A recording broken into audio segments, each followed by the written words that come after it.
list, and that would be Senator Cornyn. Mr. Kennedy, welcome to you and your family. I was a heroin addict for 14 years. I've been 42 years in recovery.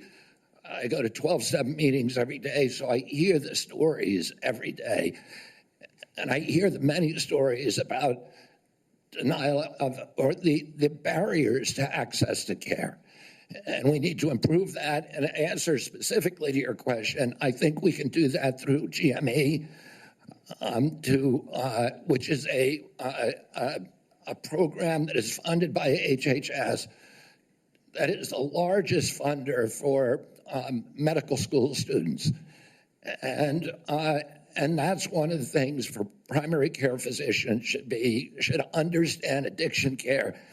Addicts almost always go through a cycle where there is a moment where they hit periodic bottoms where they're ready to go into treatment.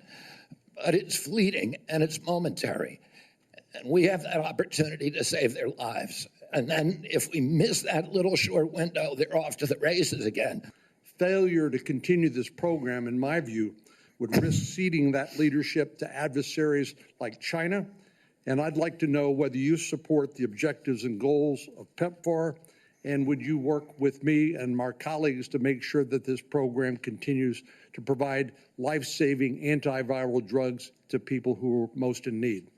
I absolutely support PEPFAR, and I will happily work with you to strengthen the program. And he says it with such conviction that you want to believe him. So I'm asking you, yes or no, Mr. Kennedy. Did you say that COVID-19 was a genetically engineered bioweapon that targets black and white people, but spared Ashkenazi Jews and Chinese people?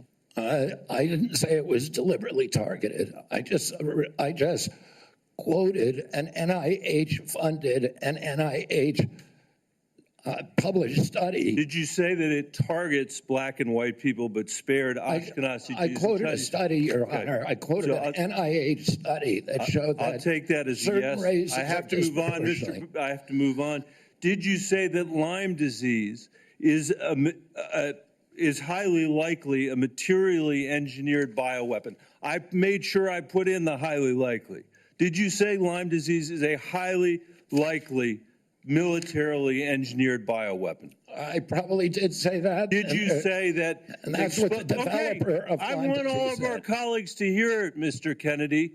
I want them to hear it. You said yes. Did you say that exposure to pesticides causes children to become transgender? No, I never said that. Okay, I have the record that I'll give to the chairman, and he can make his judgment about what you said.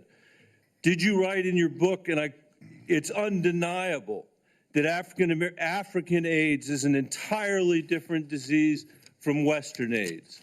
Yes or no, Mr. Kennedy? I'm not sure if I made that. Okay, I'll give it to the chairman, Mr. Kennedy. And my final question, did you say on a podcast, and I quote, "I wouldn't leave abortion, to the states.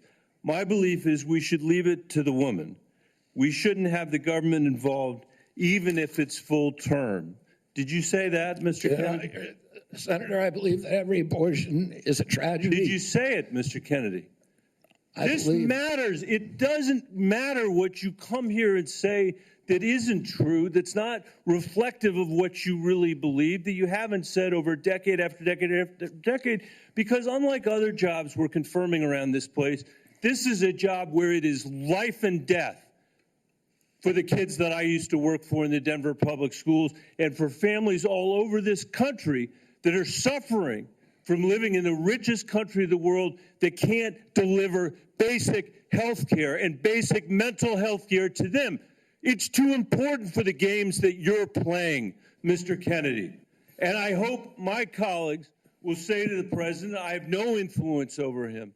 I hope my colleagues will say to the president, out of 330 million Americans, we can do better than this. Thank you. We need to move on.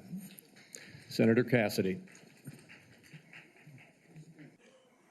And Mr. Kennedy, I just have there are many, many things in the record, but I hope that you could answer these questions yes or no.